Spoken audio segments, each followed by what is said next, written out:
जी, अस्सलाम वालेकुम dear students. मैं आपका टीचर मोहम्मद ज़ुबैर सावल, आपको इंग्लिश पढ़ाने के लिए। आज के हमारे लेक्चर की आउटलाइन आपके सामने लेसन नंबर 9 बुक 1 की short story number 9 the foolish quack, story look before you leap, the strange hen के नाम से हम पढ़ेंगे। Title strange hen. इसके एक्सपेक्टेड काफ़ी सारे मॉरल्स हैं, जिसमें ग्रीड इज कर्स भी है, इसमें all covet all lose, it is useless to cry over spilt milk and another look before you leap भी हो सकता है। नेक्स्ट हमारा टॉपिक होगा application for seeking permission to organise sports gala. Next slide please. तो आज हम start करेंगे लेसन नंबर 9 से, द फूलिश क्वैक। नीम हकीम, बेवकूफ़ नीम हकीम, या हम इसे एक बेवकूफ़ अताई भी कह सकते हैं। Next slide sir. The foolish quack एक फोक टेल है। फोक टेल मीन के लोक दास्तान। लोक दास्तान किसी एक इलाके के लिए मखसूस हुआ करती है। कोई ऐसी दास्तान, कोई ऐसी हिकायत या कोई ऐसी कहानी जो किसी एक इलाके के लोगों में मशहूर हो। फोक टेल का जो बुनियादी पर्पज़ है वो हमारे लिए एक मॉरल लेसन क्रिएट करना है। हर एक फोक टेल हमारे लिए एक मॉरल लेसन, एक मॉरल, कोई ना कोई विजडम हमारे लिए छोड़ के जाती है। तो आज की स्टोरी हम स्टार्ट करेंगे द फुलिश क्वैक, बेवकूफ़ नीम हकीम या बेवकूफ़ अताई। वन इवनिंग, एक शाम, as the sun was setting, जैसे ही सूरज डूब रहा था, सम ट्रेवलर्स स्टेड, कुछ मुसाफिर रुके, टू रेस्ट, आराम करने के लिए, under a clump of trees, एक दरख्तों के झुंड के नीचे। एक शाम जैसे ही सूरज गरूब हो रहा था, कुछ मुसाफिर आराम करने की गर्ज से दरख्तों के एक झुंड के नीचे रुके। तो इसमें बेटा वर्ड है ट्रैवलर। ट्रैवलर मीन मुसाफिर, इसके सिनोनिम्स आपके सामने यहाँ वीडियो में भी, एक स्लाइड में भी यहाँ पे शो हो रहे हैं। ट्रैवलर्स मीन पैसेंजर्स या फेयरर्स। क्लम एक कलेक्टिव नाउन है। कलेक्टिव नाउन हम कहते हैं जब बहुत सारी एक जैसी चीज़ों का ग्रोह हो, उसे हम एक नाम देते हैं, जिसे हम कलेक्टिव नाउन कहते हैं। तो दरख्तों के झुंड को, ग्रुप ऑफ ट्रीज को हम क्लम्प कहते हैं। Clump mean cluster. एक शाम जब सूरज गरूब हो रहा था, कुछ मुसाफिर आराम करने की गर्ज से दरख्तों के एक झुंड के नीचे रुके। एंड लूजनिंग देयर एनिमल्स, और अपने जानवरों को खुला छोड़कर, सेट देम टू ग्रेज, उन्हें चरने के लिए छोड़ दिया, और अपने ऊंटों को खोलकर चरने के लिए छोड़ दिया।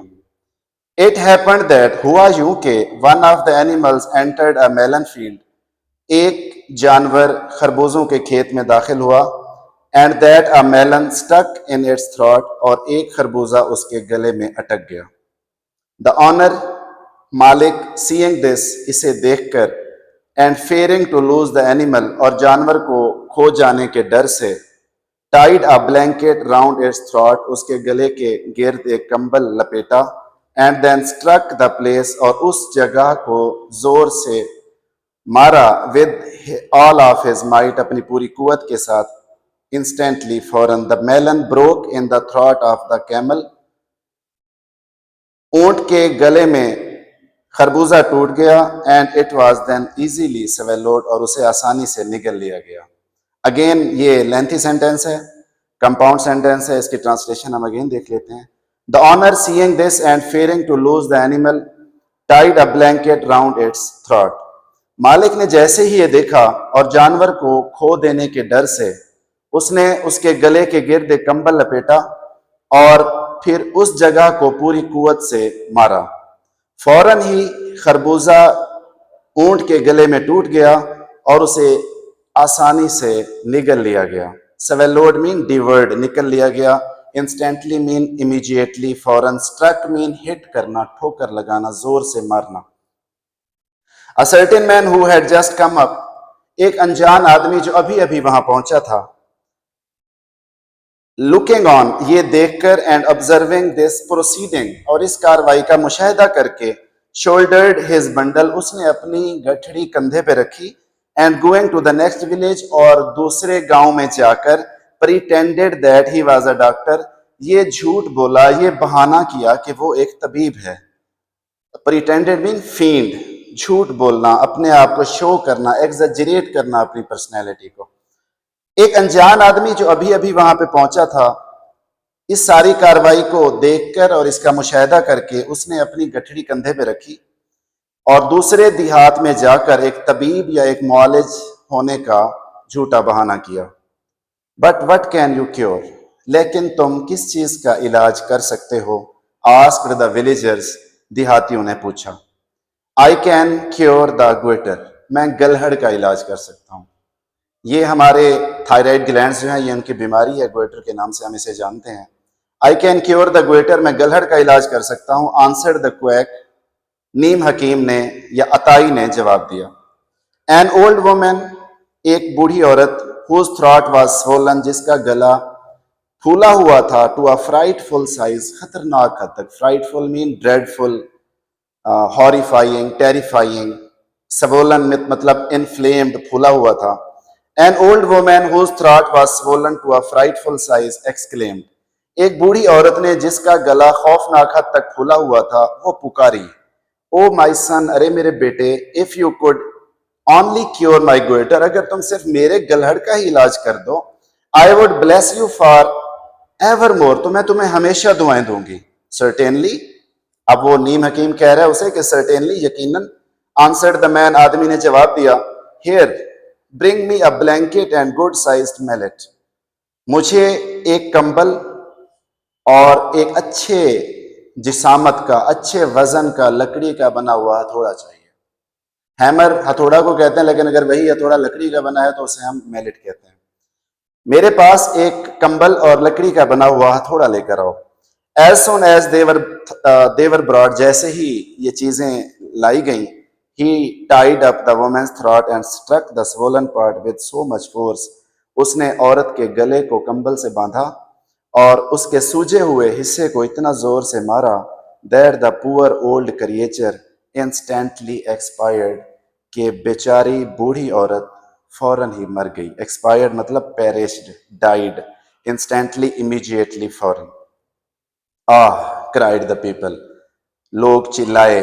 This fellow is a villain, ये तो एक बदमाश है। Villain mean rogue, hooligan, ruffian, बदमाश, loafer. So they seized him, तो उन्होंने उसे पकड़ लिया। Being minded to carry him before the king, ये सोच करके उसे बादशाह के सामने ले जाएंगे। तो उन्होंने उसे बादशाह के पास ले जाने की सोच लेकर उसे पकड़ लिया। One of them however said, उनमें से ताहम एक ने कहा, she was a very old woman, कि वो तो बहुत बूढ़ी खातून थी। Who must have died shortly in any case, जिसने बहरहाल मर जाना था। Late us therefore compel the reach, reach कहते अनफॉर्चुनेट पर्सन, बदकिस्मत आदमी। तो इस बदकिस्मत आदमी को हम मजबूर करें। कंपेल मीन फोर्स, मजबूर करना। Let us therefore compel the rich to dig her grave, तो हम इस बदकिस्मत आदमी को उस बूढ़ी औरत की कब्र खोदने पर मजबूर करें।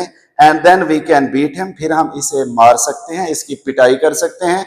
एंड लेट हिम गो, और इसे जाने दे सकते हैं। सो दे टोक हिम, तो वो उसे ले गए। And set him to work, और काम पर लगा दिया। But the ground was so stiff, लेकिन जमीन इतना सख्त थी। स्टिफ मतलब रफ, हार्ड, लेकिन जमीन इतना सख्त थी, that he made slow progress, कि उसने आहिस्ता काम किया। तब वो उसे ले गए और उसे काम पर लगा दिया, लेकिन जमीन इतना सख्त और खुरदरी थी कि उसके काम की परफॉर्मेंस या उसने काम बहुत आहिस्ता किया।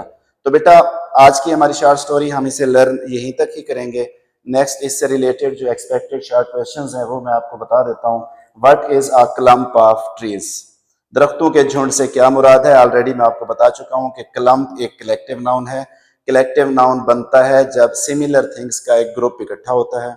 तो दरख्तों के झुंड को हम क्लम्प कहा करते हैं। Clump is a group of trees. What was stuck in the camel's throat, अब ऊंट के गले में क्या फंसा था? ऑलरेडी हमने पढ़ा कि मुसाफिर रुके, उन्होंने अपने जानवरों को खुला छोड़ दिया। एक ऊंट इंसिडेंटली, एक्सीडेंटली, इत्तेफाकन खरबूजों के खेत में दाखिल हुआ, एक खरबूजा उसके गले में फंसा। What did the quack pretend to cure, अब वहां पर एक अनजान आदमी था, उसने देखा कि इस तरह तो किसी बीमारी का इलाज हो सकता है। तो वो एक क्वैक बना, उसने प्रिटेंड किया कि मैं क्वैक हूँ और उसने नेक्स्ट विलेज जाकर ये बहाना बनाया कि मैं ग्वेटर का इलाज कर सकता हूँ। तो आप कह सकते हैं the quack pretended to cure the goitre. What did the quack do with the old woman? बूढ़ी औरत के साथ उसने क्या किया? उसने बूढ़ी औरत के गले के गिर्द कंबल को लपेटा और महलट से पूरी कुवत के साथ जरब लगाई, जिससे poor old creature instantly expired, वो फौरन ही मर गई। What was the result of the cure? नतीजा क्या निकला? ऑलरेडी मैं आपको बता चुका हूं कि बूढ़ी औरत फौरन फौत हो गई। Sir next slide. तो नेक्स्ट बेटा हम रीड आउट करेंगे the hen that laid golden eggs. मैं ऑलरेडी आपको बता चुका हूं इस बारे में। हमेशा ऑलरेडी हम क्लासेस में भी डिस्कस करते रहते हैं कि स्टोरी बाय मॉरल आएगी आपके पेपर में, लेकिन आपने उसे स्टार्ट करना है बाय टाइटल। तो ये स्टोरी का टाइटल है। जब ये स्टोरी अगर आए तो आपने इसे इस टाइटल से आपने इसे स्टार्ट करना है, the hen that laid golden eggs, या आप इसका नाम ये भी लिख सकते होते हैं द स्ट्रेंज hen। अब इसके expected morals: haste makes waste, greed is curse, it is useless to cry over spilt milk, contentment is a great blessing. Contentment दिल्ली इत्मीनान, तमानियत कि इत्मीनान अल्लाह ताला की दी हुई एक बहुत बड़ी नेमत है।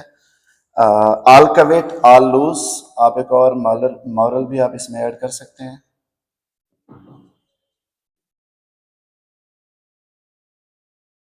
तो इसे रीड आउट करते हैं। Once upon a time there lived a cloth merchant in a village with his wife and 2 children. एक दफा का जिक्र है कि एक ताजर, कपड़े का ताजर एक देहात में अपनी बीवी और अपने बच्चों के साथ रहता था।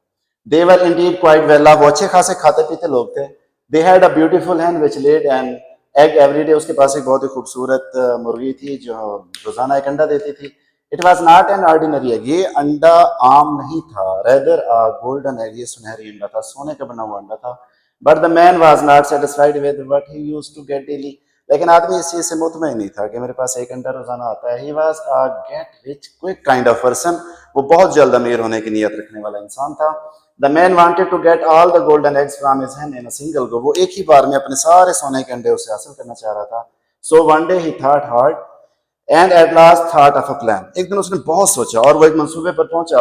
ही decided to kill the hen and get all the eggs together, उसने मुर्गी को मार देने का और उसे तमाम अंडे एक साथ हासिल कर लेने का फैसला किया। So the next day when the hen laid a golden egg, जब मुर्गी ने सोने का अंडा दिया, the man caught hold of it, आदमी ने उसे पकड़ा। टेक अ शार्प नाइफ, तेज धार चाकू लिया। चॉप्ड ऑफ इट्स नेक, उसकी गर्दन उड़ा दी। And cut its body open, और उसके जिस्म को चीर फाड़ के खोल दिया।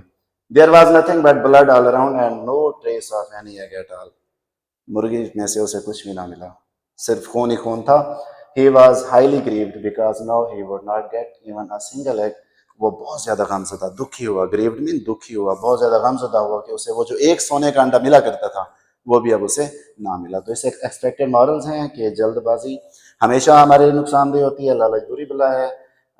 It is useless to cry over spilt milk, अब पछताए क्या हो जब चिड़ियाँ चुग गई खेत। Contentment is a great blessing, all covet all lose. तो एक्सपेक्टेडली बेटा आप याद करेंगे मॉरल। इन मॉरल्स में से अगर कोई मॉरल आपके पेपर में आता है, आपके किसी कॉलेज के टेस्ट में आता है, तो आप इस स्टोरी को अटेम्प्ट करेंगे। Next slide please sir. इसे कोटेशंस भी मैंने राइट की हैं, ये आप कोटेशंस वगैरह देखेंगे। इन कोटेशंस में से जो मॉरल को सूट करें वो कोटेशंस आपने लिखनी है। उसमें the love of money is the root of all kind of evil, ये ग्रीड इज कर्स में आता है। ये ऑल कवेट ऑल लूज में आता है। Wealth required through the greed will eventually destroy you, ये भी ग्रीड के मॉरल में आता है।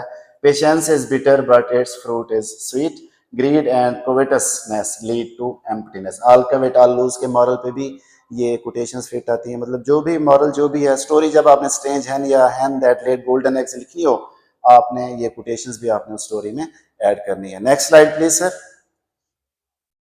तो बेटा next write an application seeking permission to organise a sports gala. क्या आपने अपने कॉलेज में, आप जिस लेवल पे भी आप स्टडी कर रहे हैं वहां पर आपने एक स्पोर्ट्स गला ऑर्गेनाइज करना है, तो उसके लिए आपने अपने प्रिंसिपल से परमिशन लेनी है, इजाजत लेनी है, और आपने वो स्पोर्ट्स गला ऑर्गेनाइज करना है। तो बेटा ये स्लाइड मैंने एक बुक से उठाई है। तो इसका जो पैटर्न है एप्लीकेशन लिखने का जो स्ट्रक्चर है ऑलरेडी आपको पता है। द प्रिंसिपल, उसके सामने कॉमा देते हैं, government college city ABC, subject लिखते होते हैं, सर लिखते हैं, नीचे का जो प्रोसीजर है लास्ट में हम डेट देते हैं। बाकी एप्लीकेशंस के लिए आपको ऑलरेडी कहा जा चुका है कि एप्लीकेशन आप जहाँ से भी याद करें, लेकिन एप्लीकेशन का टॉपिक यही होना चाहिए। आप सनशाइन से याद कर सकते हैं, आप ग्रामर एंड कंपोजिशन से याद कर सकते हैं, आप किसी और हेल्पिंग बुक जहाँ से भी आपको इजी लगे, जहाँ से भी आपको लगे कि मैं यहाँ से याद करके अच्छे मार्क्स अटेन कर लूँगा, वहाँ से इसे याद कर सकते हैं। तो ये आज का आपका लेक्चर। खुश रहें, अपना ख्याल रखें, दुआ में याद रखिएगा। अल्लाह हाफिज़। Okay sir.